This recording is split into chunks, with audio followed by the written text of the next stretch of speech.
அடுத்தது சேதுபந்தாசனம். இது அடிவயிறு, இடுப்பு, முதுகுத்தண்டு இந்த பகுதியெல்லாம் வலுப்படுத்தி இரத்த ஓட்டத்தை அதிகப்படுத்தி கொடுக்குதுங்க.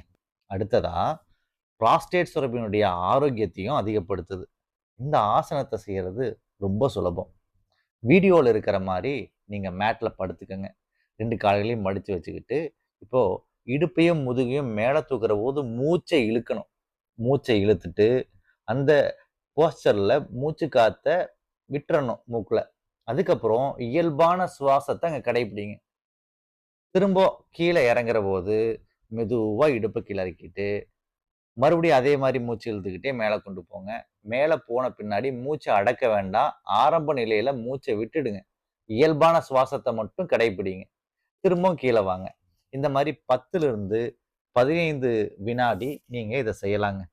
இது ஒரு 2லிருந்து 3 செட்டா நீங்க ஆரம்ப நிலையில செய்யலாம்.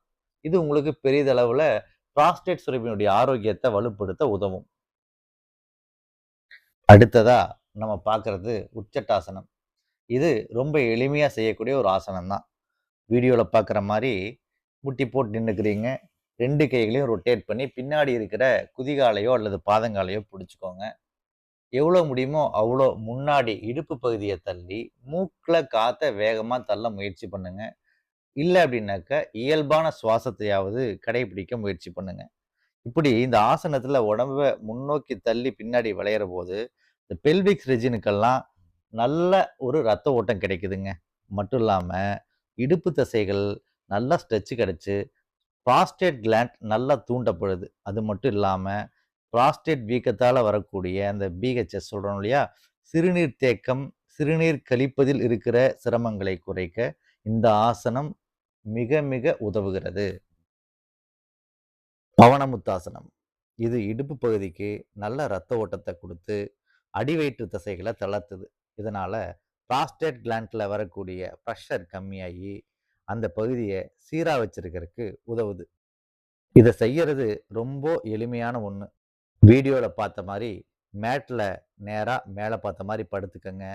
மூச்சை வெளியே தள்ளின மாதிரி வலது காலையும் இடது காலையும் மார்பை நோக்கி கொண்டு வாங்க. அதுக்கப்புறம் உங்கள் கைகளை முழங்காலுக்கு கீழே கட்டிட்டு காலை வயிற்றை பார்த்து மெதுவாக அழுத்துங்க. இப்போ மூச்சை இயல்பாக இழுத்து விடணும். தலையை உயர்த்தி உங்கள் முகம் அல்லது கன்னம் முழங்கால தொடுற மாதிரி வச்சுக்கோங்க. இந்த முறையை இடது காலையும் வலது காலையும் தனித்தனியாக செய்வாங்க. நான் வீடியோவில் 2 காலையும் மடித்து செய்கிற மாதிரி காட்டியிருக்கேன்.